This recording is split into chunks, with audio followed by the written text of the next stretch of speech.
Assalamualaikum warahmatullahi wabarakatuh. Perkenalkan, kami dari kelas 7E dan kami dari kelompok 2. Di sini kami akan membahas tentang lembaga sosial. Sebelum kami membahas, kami ingin memperkenalkan diri. Perkenalkan, nama saya Astra Aldi Pratama. Perkenalkan, nama saya Aji Aditya. Perkenalkan, nama saya Muhammad Ali Yuda. Perkenalkan, nama saya Uraikaila Oktavia.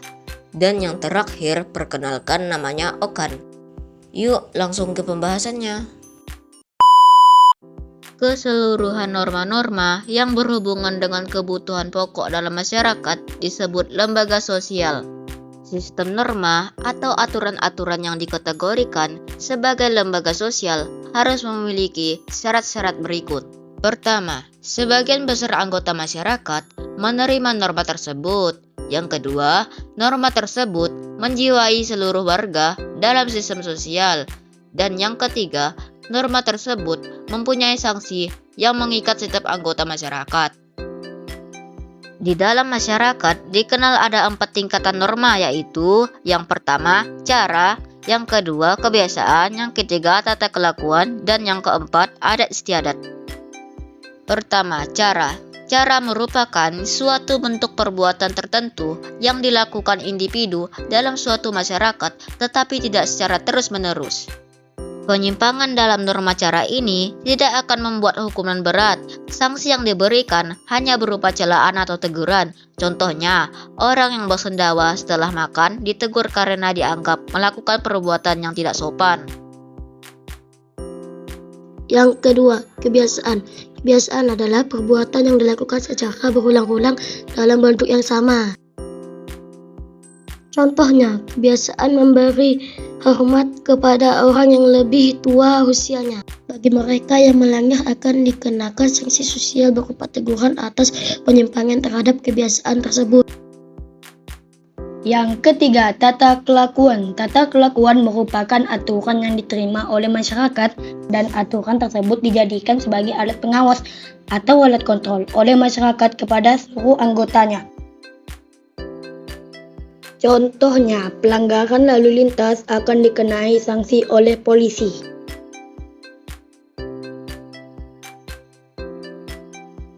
Yang keempat, adat istiadat. Adat istiadat merupakan sebuah aturan yang secara turun-temurun yang berlaku di daerah tertentu. Sanksi atas pelanggaran adat istiadat dapat berupa pengucilan atau dikeluarkan dari masyarakat. Di masyarakat, lembaga sosial memiliki fungsi sebagai berikut. Pertama, memberikan pedoman pada anggota masyarakat. Yang kedua, menjaga keutuhan masyarakat yang bersangkutan. Dan yang ketiga, memberikan pedoman kepada masyarakat untuk mengadakan pengendalian sosial atau kontrol sosial. Lembaga sosial yang ada di masyarakat terbagi menjadi 5, yaitu pertama, lembaga keluarga, yang kedua, lembaga agama, yang ketiga, lembaga ekonomi, yang keempat, lembaga pendidikan, dan yang kelima, lembaga politik. Pertama, lembaga keluarga. Keluarga merupakan unit sosial terkecil dalam masyarakat. Fungsi lembaga keluarga yaitu pertama, fungsi reproduksi, artinya dari pernikahan diharapkan akan memberikan keturunan. Yang kedua, fungsi proteksi atau pelindungan. Keluarga memberikan perlindungan kepada anggotanya, baik perlindungan fisik maupun yang bersifat kejiwaan, sehingga dalam keluarga terdapat rasa aman.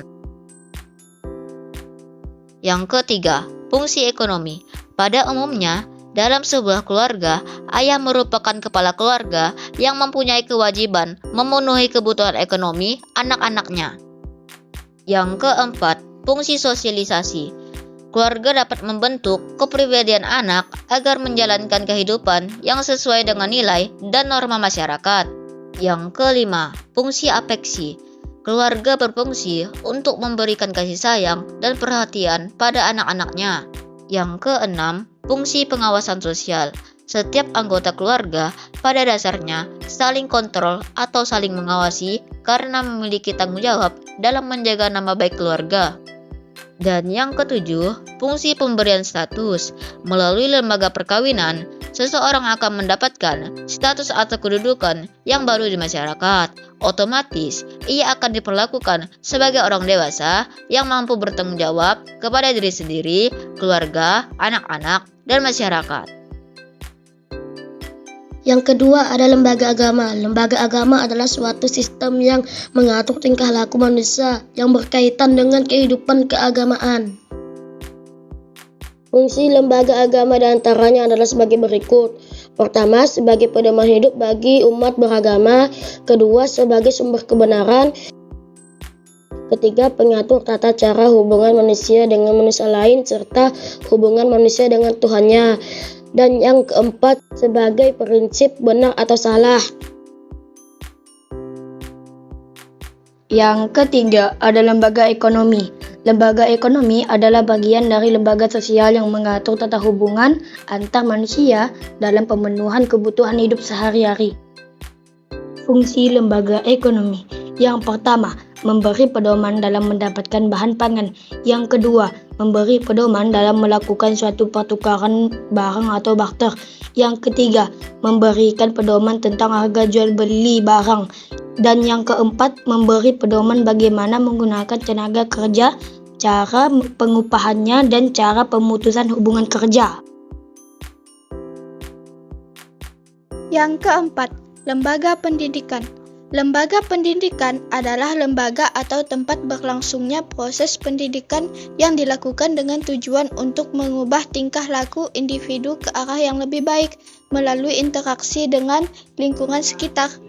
Fungsi manifest lembaga pendidikan. Pertama, mempersiapkan anggota masyarakat agar bisa mencari nafkah. Yang kedua, mengajarkan peran dan tanggung jawab yang harus dilaksanakan dalam masyarakat. Yang ketiga, mengupayakan tenaga pembangunan yang terlatih, terdidik, dan terampil. Dan yang keempat, menanamkan nilai dan norma di lingkungan masyarakat. Sementara, fungsi lain lembaga pendidikan. Pertama, mengurangi pengendalian orang tua terhadap anak. Dan yang kedua, mengajarkan peserta didik untuk dapat bersikap kritis dan berpikir positif. Dan yang kelima, lembaga politik. Lembaga politik adalah suatu sistem yang berkaitan dengan penyelenggaraan pemerintahan dan negara. Fungsi lembaga politik, pertama, memelihara ketertiban di dalam negeri. Dan yang kedua, mengusahakan kesejahteraan umum.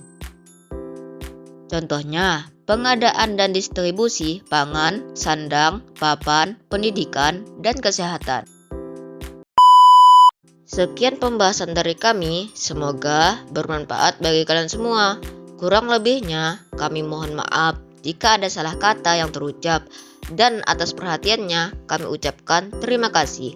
Akhir kata kami ucapkan, wassalamualaikum warahmatullahi wabarakatuh. Dadah semuanya.